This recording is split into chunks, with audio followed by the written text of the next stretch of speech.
Il y a un problème de volonté. Merci beaucoup. Madame Babot pour le groupe Modem. Merci, Monsieur le Président. Je tiens tout d'abord à remercier les deux rapporteurs pour leur travail et l'exigence qui en ressort concernant ce sujet majeur qu'est le bien-être animal. Les Français attendent de nous une action résolue en la matière. 70% des électeurs considéraient le bien-être animal comme un thème important lors des précédentes élections présidentielles et législatives. Cette loi de 2021 est une étape majeure dans la lutte pour le bien-être animal en France. Elle porte plusieurs engagements du président de la République. Elle acte la reconnaissance instituée en 2015 des animaux comme des êtres doués de sensibilité. Cette loi va loin, néanmoins. Certaines mesures les plus symboliques, vous l'avez relevé à plusieurs reprises, nécessitent une préparation lourde qui mobilise de nombreux acteurs et des financements importants. Je pense notamment à l'interdiction des animaux non domestiques dans les cirques ou les delphinariums. D'autres mesures comme l'établissement d'une véritable stratégie de lutte contre les animaux errants ou la sensibilisation des jeunes à l'éthique animale nécessitent également une attention particulière de plusieurs services de l'État. La politique ou le bien-être animal est donc une politique transversale qui souffre aujourd'hui d'un manque de vision globale. Pour y répondre, la création d'une délégation interministérielle à la protection et au bien-être animal pourrait permettre de spécialiser l'action de l'État en la matière et de coordonner les différentes mesures légales et réglementaires. Aussi, je voudrais votre avis sur ce sujet. Par ailleurs, vous l'avez évoqué, de nombreux sujets n'ont pas été intégrés à cette loi.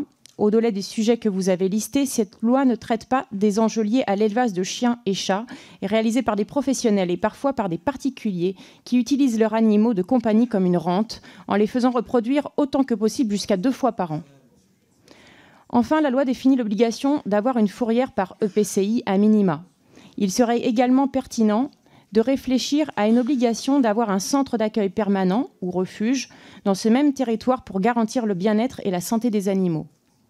J'espère que cette législature sera l'occasion d'aborder ces questions, comme celle, enfin, des tarifs appliqués par les vétérinaires. Merci pour vos réponses. Merci beaucoup. Qui souhaite répondre? Madame Simonet? Allez-y. Oui, alors c'est toujours difficile parce qu'en fait, on est comme on est sur une commission d'application de la loi, notre rôle, c'est vraiment de voir article par article, est-ce qu'il y a les décrets, est-ce qu'il y a les arrêtés, et est-ce que l'esprit de la loi a bien été respecté.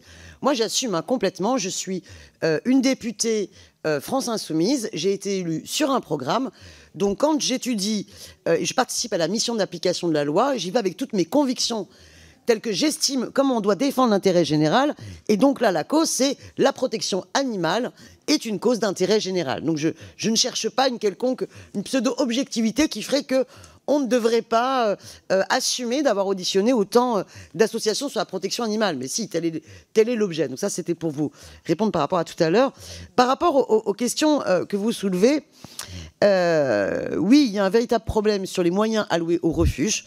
On voit une absence de planification et se pose la question de la volonté gouvernementale véritablement de faire en sorte que les refuges puissent jouer son rôle, parce que c'est bien gentil de dire il va falloir que les animaux sauvages sortent des cirques et aillent dans les refuges. Si on ne donne pas les moyens aux refuges de pouvoir les accueillir, c'est hypocrite. Sur la problématique des animaux errants, et notamment des chats errants en ville, on voit aussi là qu'il y a du retard, à la fois pour essayer de voir quelles sont les collectivités qui se sont engagés dans ces démarches-là, et quels sont aussi, je pense, les moyens que l'État devrait allouer aux collectivités pour qu'il y ait une véritable politique dans chaque commune sur à la fois la qu'on appelle ça, j'oublie mon terme, pour les chats, pour limiter la prolifération, la stérilisation des chats, qui est très coûteux pour les communes et pour les associations.